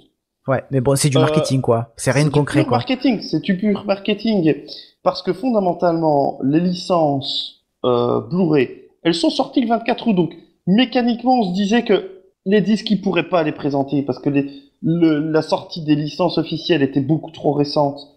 Et d'un autre côté, les grands constructeurs sont asiatiques, mais tous les grands studios sont américains. Et donc, fatalement, ça n'aurait jamais pu sortir à l'IFA. Ça allait sortir au CES. Et comme par hasard, le CES, c'est en janvier. C'est grosso modo 6 mois après la sortie des licences. Et donc, pile poil dans la période où ils peuvent sortir en même temps les lecteurs et les disques. Donc, clairement, le rendez-vous, c'est février 2015. Et là, normalement, on aura au moins une vingtaine de disques. Et à mon avis, les autres lecteurs qui sont déjà présents, mais qui sont planqués en attendant les disques. Ouais. Donc pour rappel, janvier, c'est le CES. Hein. Janvier-février 2016, Ludo, puisqu'on est déjà en 2015. Hein. Ouais. Oui, pardon, 2016, excusez-moi. Moi aussi, j'aimerais bien remonter un peu le temps. Bon. Ce qui nous ramène grosso modo un an en arrière, puisqu'on disait à peu près la même chose l'année dernière. Oui, c'est vrai. Mais là, ce coup-ci, je pense que c'est là le beau qu'on fait. Cette fois, c'est la bonne. Oui, Clément, on disait la même chose l'année dernière. Hein. Oui, mais sauf que là, les licences sont disponibles. À titre de remarque, l'année passée, on parlait absolument pas de disques. On parlait de lecteurs, mais au niveau des disques, on n'avait aucune info. Oui. Ici, quand même, ça avance. Non. Et alors, entre deux, il faut quand même noter un événement majeur, qui est le piratage qui s'est passé chez Sony. Le niveau d'information qui est sorti sur le Darknet et chez Wikileaks à propos de leur protection est assez conséquent. Et je parie gros qu'ils ont dû pas mal revoir certains aspects de copy protection suite à cet événement. Ouais, enfin, il semblerait déjà, Ouais. au passage, que le HDCP 2.2 soit déjà piraté. Enfin, Ça m'étonne pas, ça. De donc Bah voilà oui. quoi. toute façon, ça sert à rien. Attention Ouais. que le HDCP est peut-être piraté, mais ils ont un double système. Soit ils font à l'ancienne, comme sur les anciens disques, et la clé master de déverrouillage du disque se trouve sur le disque, et donc le firmware communique avec le disque et déverrouille le contenu. Ou, et ça c'est la deuxième option qui pourrait peut-être être privilégiée dans le futur s'ils ont des soucis, avoir un système de serveur de clés distant À distance, ouais. Ça. qui fournit. Et donc là, systématiquement, au moindre piratage, ils renouvellent l'intégralité des clés, ils renouvellent les firmware pour coller au renouvellement de clés, et on est reparti pour un tour, tout le monde est bloqué. Mais ça, je suis pas totalement sûr qu'ils iront jusqu'au bout, parce que Ça coûte très, très on en cher. avait, de toute façon, on en avait déjà parlé avec Microsoft, la Xbox One et ce magistral retour en Mm. arrière. Enfin voilà, ça serait un peu du suicide commercial. Hein, C'est à un mon peu du avis. suicide Non. commercial et surtout ça implique un gros investissement financier. L'année dernière, on disait la même chose et Ouais. on avait peu ou prou les mêmes informations au niveau du format du disque 4K, puisqu'elles avaient été largement éventées justement à l'IFA par l'évangéliste en chef du consortium, qui avait grosso modo dit déjà la même chose qui a été dite cet été et répétée à l'IFA cette année. Donc, je persiste Enfin. à penser que c'est décevant. Oui. Moi aussi. Ça, je suis d'accord. Je suis très déçu ce soir de beaucoup de choses. Mais parce que, bon, j'ai aucun doute qu'il y a certainement des soucis de licence, d'agrément, peut-être de protection. Ça me paraît évident. Mais je pense que s'ils avaient une volonté de pousser l'arrivée du Blu-ray 4K, enfin les licences on y et les serait protections déjà. n'empêchent pas de faire des démos, On y serait déjà. n'empêchent pas de montrer des disques même fake, ça s'est fait à l'époque du Blu-ray. Tout à fait. Bon, je pense, je vais ressortir un serpent de mer, mais je pense que ce qui fait le plus de mal au Blu-ray 4K, enfin il y a deux choses qui font du mal au Blu-ray 4K, c'est les relatives insuccès du Blu-ray tout court et l'absence d'un HD DVD qui lui titille pas les fesses. Donc, Ça, c'est sûr que sans concurrence. Bah, si, il y a n'ayant une pas de con- concurrence, si, on prend le temps qu'on veut. Si, il y a Alors- quand même une concurrence latente. Hein. Il y a quand même la VOD. Il y a quand même des Tout à prestataires fait. comme Netflix et ce genre de Ouais. choses. Oui, Ils mais sont on en est- train de dire au Blu-ray UHD, bah écoute, nous on existe, on est déjà là. Fais Oui, mais ce que c'est- tu veux, mais bon. Tu vois, Jeff, c'est ce qu'on disait en préparant l'émission tout à l'heure. Ouais. Avant d'enregistrer, on disait clairement que effectivement il y a des offres Oui. qui sont de la 4K mais qui sont pas au niveau Tout à qualitatif fait. de ce qu'on doit attendre de la 4K. Tout à fait. D'un- Des pistes DTSX ou Dolby Atmos, des choses comme ça. Ouais, mais Et- Non, mais- qui- Non, mais qui, ça va au-delà. Enfin, euh, je pense oui. que la remarque de Jeff, excuse-moi, va au-delà de la 4K en elle-même. Oui, oui, tout à fait. C'est au niveau C'est global. global de la diffusion et de l'utilisation de la Tout à vidéo. fait. Je vais prendre un exemple tout bête. Il se trouve que pour des raisons que d'ailleurs que j'ai même pas comprises, ça fait quasiment 3 semaines que je n'ai pas de réception TNT hertzienne. Oui, bon, c'est pas grave. Et pour des raisons éthiques, je me refuse à utiliser quelque box que ce soit pour regarder la télé. Donc, conséquence, ben, Tu sais, Patrice, il faudra que tu t'y fasses, la télé passera par IP, point barre. C'est clair. la télé. Malheureusement. C'est non, mais bon, obligé. c'est pas grave, hein, on parle des convictions. Et- Bon, blague à part, donc qu'est-ce qui se passe? Eh ben, on continue quand même à suivre. Et en plus, l'actualité cinéma sortie est un peu faible en ce moment, enfin sortie disque, Blu-ray et compagnie. Donc, conséquence, c'est Netflix qui tourne à fond. Ouais. Ça pourrait être un autre, j'ai rien contre. Ça pourrait être un autre, ouais. Ou pour Netflix, mais en l'occurrence ici c'est Netflix. Avec en plus, à ma grande, je suis pas un grand fan de séries, mais je dois dire que j'apprécie pas mal Orange is the New Black et d'autres séries qui sont Walking diffusées. Walking Dead, c'est bien. Ouais, je suis pas trop fan, Powers, mais Powers, c'est bien. Tu vas voir, Voilà. c'est bien, Powers. Et quand on a envie de se divertir un peu, on a du Modern Family ou du Big Bang Theory. Tout à fait.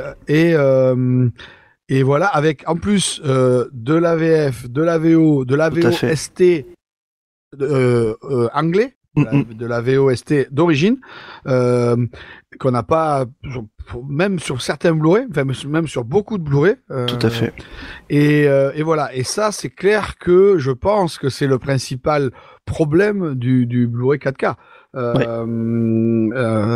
Donc la plupart, je suppose, sont à peu près convaincus que s'il existe, ça sera le dernier format physique. Bon, je sais pas trop, peut-être. Mais bon, voilà. Enfin, en tout cas, c'est quand même décevant pour nous, hommes cinéphiles, amateurs de qualité, avec les capacités qui étaient possibles sur ces qui sont possibles sur ces Blu-ray 4K, autant au niveau sonore, au niveau multitude de bandes, de sons et autres, et bien sûr l'image avec le HDR, avec le RAW, enfin tout ça dont on a parlé un peu plus tôt. C'est quand même décevant.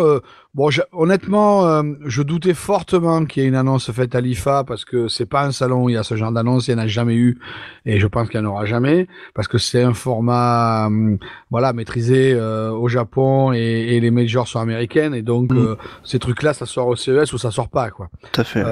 Alors si ça sort au CES, ce qui est pas encore gagné d'ailleurs, hein, mais si ça sort au CES, ça veut dire que au mieux c'est des choses qui vont atteindre nos contrées fin d'année prochaine. Ça reste quand même un petit peu décevant pour quelque chose qui, d'un point de vue technique, hors protection, est quand même au point depuis longtemps. Pas mal de temps. Hein, depuis longtemps, on est d'accord. Voilà. Ouais, c'est quand même une grosse déception, quoi. Ça, c'est clair que là. Ça avance pas vite, hein. Faut reconnaître que ça fait longtemps qu'on attend. Et je pense que même les passionnés les plus chevronnés doivent commencer à en avoir un petit peu marre d'attendre. Enfin, moi, personnellement, je commence à me demander si le 4K, je vais pas en profiter en téléchargement légal, bien entendu, vu que malgré les contraintes de taille de fichier, mais parce que d'attendre les disques, bon, ça va bien faire. Le problème, c'est que l'offre légale, elle est quand même un peu inexistante, hein. Qualitative, ne serait-ce que voilà, parce que c'est ça le problème, c'est-à-dire que outre les problèmes de débit, de connexion, voilà, etc., etc. Oui, bon, tout à fait. Pour récupérer un fichier, donc grosso modo, comme on disait, à peu près de 40 gigaoctets, hein, puisque même si les disques font presque 50 gigaoctets, le film, si tu gères les menus, les bonus et compagnie, ça fait 35 à 40 gigaoctets en HEVC, 4K. Bon, ce serait mettre en place une plateforme avec à la disposition des films avec les pistes VO, VF, enfin où tu sélectionnes que ce que tu veux à la limite même pour limiter la taille, mais Dolby Atmos, DTSX plus la piste 4K plus le je sais pas du HDR par exemple, ne serait-ce que mettre en place ça serait pas forcément très compliqué pour les majors, ça leur coûterait pas extrêmement cher parce que il faut dire ce qui est, les serveurs aujourd'hui ça coûte que dalle, hein. Moi, c'est clair. Voilà. Et ben ils le font pas, ça existe pas, donc voilà quoi, c'est vraiment ça existe pas en 4K dans l'immédiat parce que le truc est pas encore là. Oui, mais même en Full HD. Bah écoute, en Full HD. Non, mais où c'est que tu peux trouver aujourd'hui. Oui, mais attends, où c'est que tu peux trouver aujourd'hui des fichiers comme des Blu-ray, hein, c'est-à-dire avec piste DTS HD, Master Audio ou Dolby True HD, t'en trouves pas des fichiers comme ça. Tu vas trouver des fichiers Full HD avec une simple piste Dolby 5.1 du AC3 classique, mais tu trouveras jamais des fichiers avec des pistes audio ou un bitrate équivalent à celui du Blu-ray, ça c'est certain. Je suis pas persuadé que sur Amazon t'aies pas des possibilités d'avoir en VOD tu auras du Full HD, tu auras du AC3 5.1, mais tu auras jamais le niveau qualitatif d'un Blu-ray. Ouais, mais disons que ça suffit largement pour le consommateur de masse. Pour le consommateur de masse, mais quand tu tombes dans du 4K, mais t'es obligé à un moment donné de viser quand même le consommateur de masse parce que c'est lui qui te permet de rapporter la manne financière. C'est lui qui achète pas les disques. Tout à fait. Oui. Mais viser, c'est il achète sans savoir. Il achète sans savoir et il sous-exploite. Voilà, mais t'as Donc, besoin non, de, mais de là où je toucher rejoins la masse. Steph, Jeff, c'est que bon, je fais partie de ceux-là. Même si je suis pas un grand acheteur de disques, mais néanmoins, j'ai reporté en fait, j'ai temporisé l'achat d'un certain nombre de films, etc. En me disant bon, ben, ils vont bien sortir, Mm. mais sauf qu'ils sortent pas quoi. Donc là, ils ont. Et pourtant, je suis pas vraiment équipé en 4K, hein, et loin de là, hein, même. Mais Voilà. si j'ai un écran 4K devant moi là, Je suis sur l'écran de mon Mac, mais à part ça, j'en ai pas d'autres. Parce que là, Euh, alors, et- juste en Full HD, hein, là je suis sur le site d'Amazon.com, donc aux States. Je suis sur Mad Max Fury Road. Tu peux le louer en HD, l'acheter en HD, le louer en SD ou l'acheter en SD, en démat. Mhm. Cache-moi la barre. Bon, après, Ouais. les détails des formats Oui, audio, voilà. tout ça, je les ai pas. Mais c'est disponible. Tout à fait, tout à fait. Et là, je pense il y a les majors doivent quand même se poser pas mal de questions, quoi. Ouais. Parce que voilà, l'utilisation de la vidéo change. Et encore, les majors c'est une chose, mais les chaînes de télé c'est encore pire. Mm. Et les choses bougent beaucoup.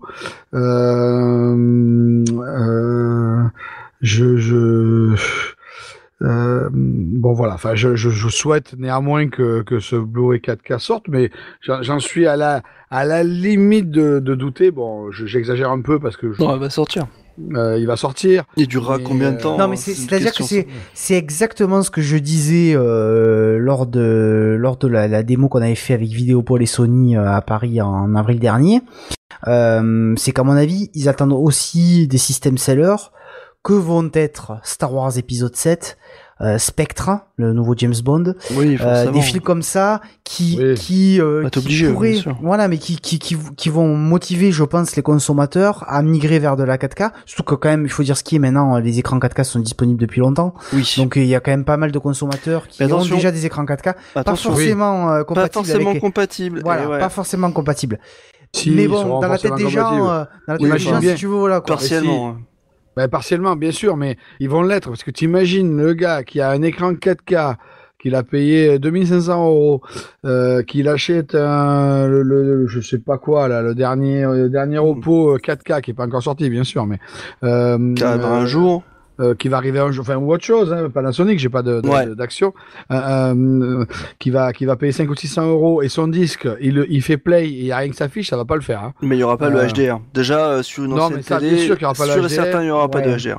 Bien sûr qu'il y aura pas le HDR, il y aura beaucoup d'adaptations parce que la plupart, il y a quasiment rien qui est en HDMI 2, donc De, voilà. de, ouais. De 2, ouais. Enfin, non, HDC non, HDMI de- 2, oui. HDCP 2A. 2.2. 2.0A. Parce qu'il faut le 2.0A. A. Si t'as pas le Ouais. A, t'as pas tout. Voilà. C'est ça. Donc 2.0A. J'étais sûr de ça, de toute façon. Donc bien sûr le HDR évidemment qui ne sera pas pris en compte. Non. Certes, ni a fortiori le Rec 2020 s'il Oui. est utilisé sur le disque, parce qu'il est Donc, ça, optionnel. c'est- je vous rappelle. Ouais, c'est pas mandataire. Enfin, du moins une c'est option, pas. Bah, c'est une option. Hein. C'est une option. Heureusement voilà. d'ailleurs, parce que. Ben ouais, c'est assez logique quoi, que ce soit optionnel. Mm. Donc forcément il y aura une image qui sera affichée. Voilà. Alors après, Ouais. ça sera peut-être pas. Alors, il y a quand même un truc qui devrait être bien avec le Blu-ray UHD. On n'a pas parlé hein, pour l'instant dans notre débat, mais il faut quand même le souligner. C'est qu'à l'heure actuelle, l'encodage vidéo est en 8 bits. Ce qui représente à peine 256 intermédiaires par composante de couleur. Et finalement, ça fait pas grand-chose. Et le fait de pouvoir encoder en 10 bits, on passe à 1025 intermédiaires dans les couleurs. Ça veut dire que déjà, ça rationalise la possibilité d'avoir un Rec 2020, même si personnellement, je suis persuadé que c'est pas vraiment le bon choix. Être resté sur du DCI 3P, ça aurait été largement suffisant. Mais ça veut dire aussi, normalement, plus de problèmes de postérisation, plus de problèmes de bending. Tout à fait. Et on l'avait vu. Alors, honnêtement, j'ai plus là en tête sur un test, je me rappelle plus, donc une source qui était du 8 bits à l'origine, en encodage, qui était upscalée en 10 bits par artifice, on est d'accord, mais et qui était ensuite reproduite, et on avait effectivement un gain substantiel. Et effectivement, ça c'est très intéressant. Mais là encore, je crois pouvoir dire qu'à ce jour, il n'y a aucun diffuseur qui ne le prend en charge. Si, plein. Enfin, non, les pas qu'ils le Projo. prennent en charge. Ils le prennent en charge, mais ils le diffusent pas Ah tel si, quel. les Projo. Ah Si, si. d'accord, ok. Une grande, Projo Mais on l'avait vu récent, avec hein. le 300, hein, Patrice, Bah oui. puisqu'on lui avait Projo, envoyé du 444 en 12 bits, non? Quelque chose comme ça? Non, Ouais, mais 10 ça, bits, mais il le downgrade en 10, hein, parce que Ouais. le Oui. Deep Color, ça a été une des plus belles arnaques marketing qui soit, parce que ça sert strictement à rien. Mais c'est vrai que rares sont les téléviseurs capables d'afficher en 18. Je crois qu'il n'y en a même pas qui le font en natif. Par contre, en termes de vidéoprojecteurs, on a quand même, fort heureusement, pas mal de vidéoprojecteurs qui affichent en 10 bits. Oui, non, je Alors c'est parlais vrai des que écrans, mais oui, non, les télés malheureusement, on n'y est pas encore. Voilà. Et je pense Et qu'ils gardent ça c'est- sous le coude pour faire des générations intermédiaires. Oui. C'est quand même là qu'on a le plus de problèmes de solarisation, notamment. Hein. Tout à fait. Sur les projecteurs, même 8 bits, je dis pas qu'il y en a pas, mais. Oh si, on a les mêmes problèmes de banding. Oui. Enfin, ça dépend, le pitch le piquer ton image. Ouais, si c'est très net, ça se voit quoi. C'est souvent beaucoup plus visible sur de l'écran que sur la projection, mais je dis pas qu'il y en a Oui, pas. c'est vrai. Ouais, non, c'est vrai. Mais vous avez touché du doigt un point intéressant. Il y a un point, je pense, qui est quand même extrêmement fondamental. En fait, c'est l'upscale, quoi. Dans tous les sens du terme, hein, c'est-à-dire la mise à l'échelle en termes de taille d'image, de pixels, mais aussi, voilà, tout ce qui est 10 bits, les 444 et compagnie. Et on a des matériels aujourd'hui qui gèrent parfaitement ça. Ouais. Et en fait, mais il affiche pas. Oui, il affiche pas forcément, mais bon. C'est-à-dire que le potentiel électronique des sources aujourd'hui est largement supérieur au potentiel d'affichage des diffuseurs. Ouais. Oui. Donc c'est pour ça que il y a des choses à voir. C'est évidemment marginal, mais on commence à avoir des appareils ridicules que sont les téléphones qui nous font en 4K. Oui. Et pas que les iPhones, Clément, je te rassure. Et des écrans relativement abordables d'ordinateurs notamment qui même dépassent largement la résolution 4K, y compris des téléphones sont pas encore au niveau du 4K, mais ça sont quand même vraiment pas loin. Tout à fait. Et donc effectivement, on a un peu l'impression quand même que on a une avancée forte vers la 4K ou assimilable d'une certaine manière avec tout ce qui est procédé Retina et équivalent, voire même de la 5K dans certains cas, sur des choses certes un peu haut de gamme, mais qui se généralisent quand même beaucoup. Les téléphones qui se font tous au minimum maintenant 2004 par 1008, enfin des choses comme ça, sur des trucs de 6 pouces quoi ou de 5 pouces.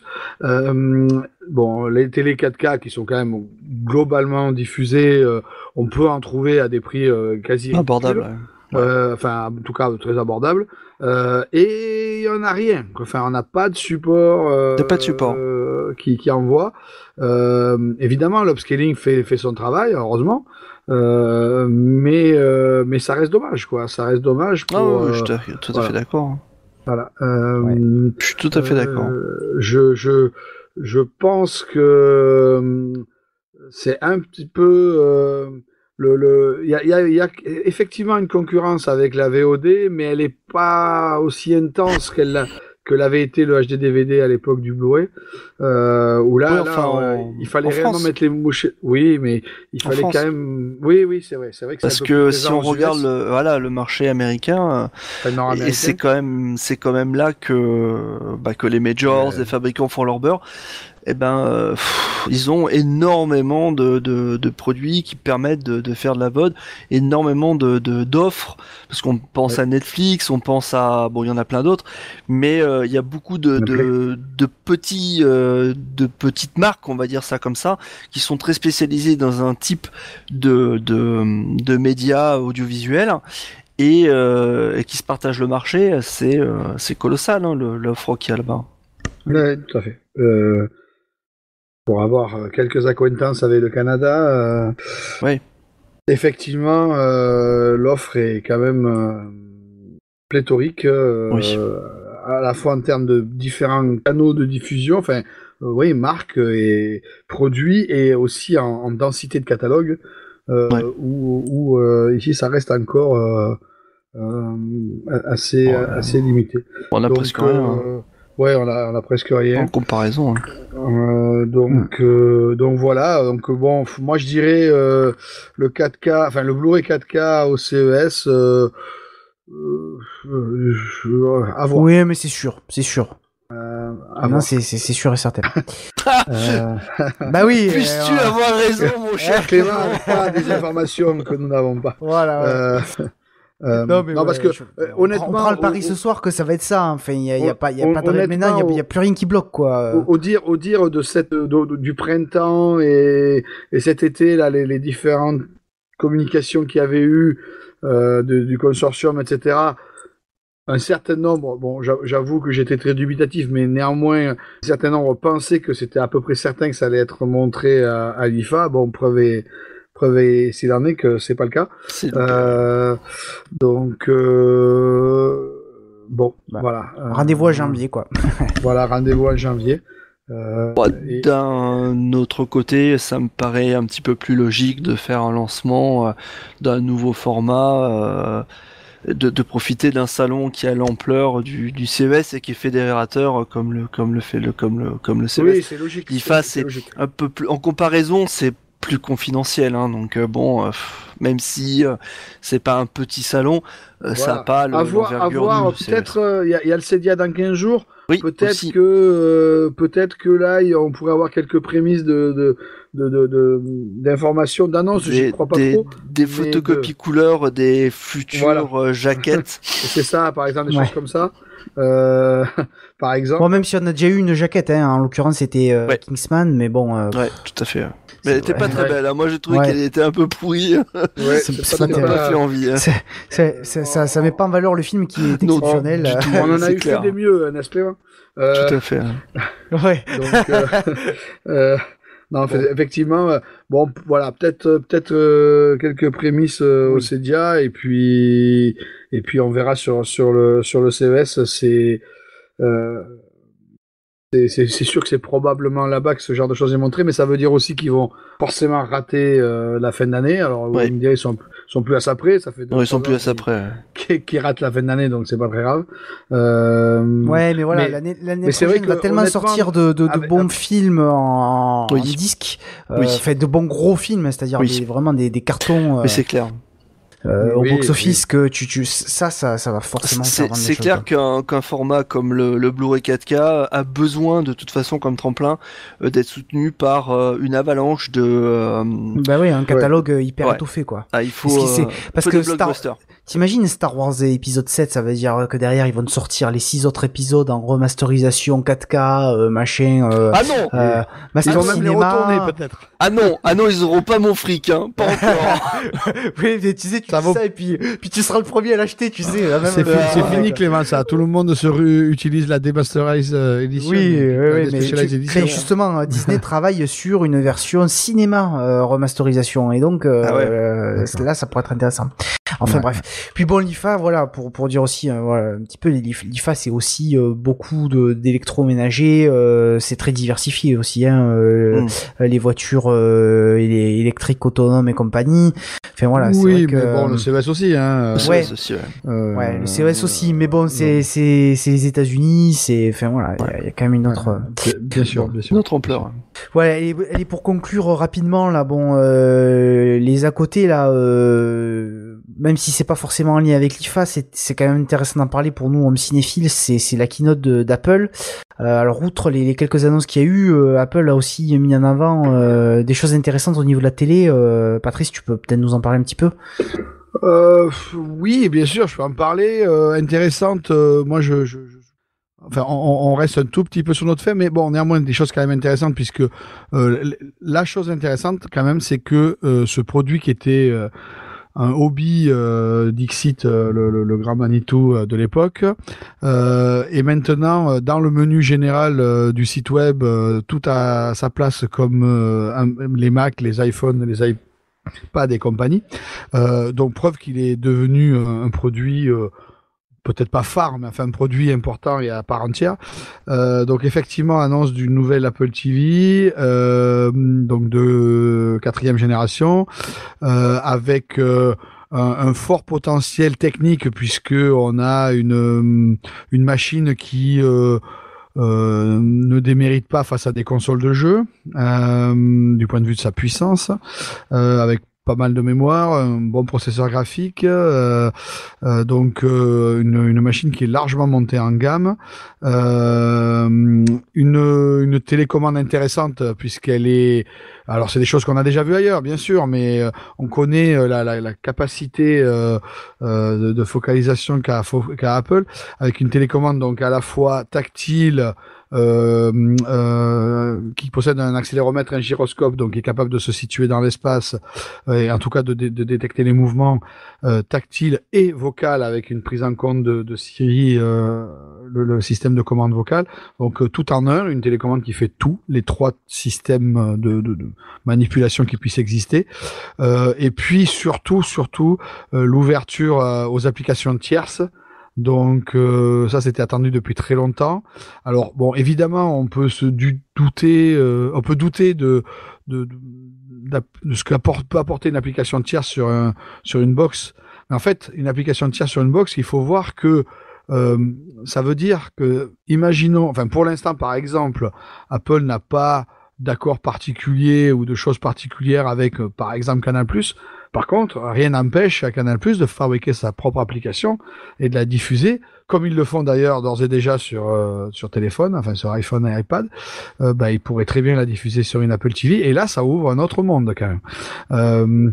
Donc, on est certainement au début de quelque chose de nouveau. Bon, c'est pas une révolution hein, évidemment, mais il y a des choses assez intéressantes avec cette ouverture et cette prise d'importance du produit. Je suis convaincu qu'il voulait aller beaucoup plus loin et qu'il y a probablement encore un certain nombre de blocages avec soit les majors, soit les channels pour aller plus loin d'office, mais bon, l'ouverture applicative est très intéressante.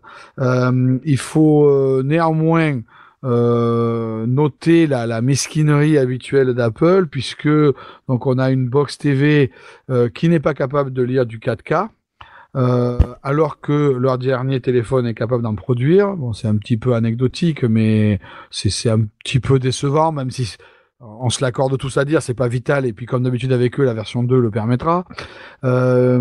Et et aussi, il n'y a plus de sortie son autre que le HDMI. Bon, ça, je fais partie de ceux qui pensent que c'est un détail, mais enfin, il n'y a plus de sortie optique ni coaxiale. Et enfin, le réseau reste en 10-100 et n'est même pas gigabit. Voilà, des petites. Par contre, côté Wi-Fi, il passe en ACN, donc il peut faire mieux en Wi-Fi qu'en réseau filaire, ce qui est assez étrange. Voilà, bon, enfin ça c'est des petites bricoles. Et puis bien sûr, on reste dans l'écosystème habituel, c'est-à-dire la totale impossibilité de brancher quelques médias externes que ce soit. Ouais, c'est pas une box multimédia au sens large du terme, quoi. Voilà, enfin en tout cas les contenus ils sont issus d'une seule et même source qui est soit votre ordinateur compatible avec le système AirPlay, soit le streaming depuis les serveurs Apple et assimilés, Netflix, Canal Play et compagnie. Donc voilà. Ce qui est à noter de façon assez amusante, c'est que le 41% des clients Netflix français utilisent une Apple TV pour diffuser leur contenu. J'ai trouvé ça assez intéressant parce que je trouve le nombre assez élevé.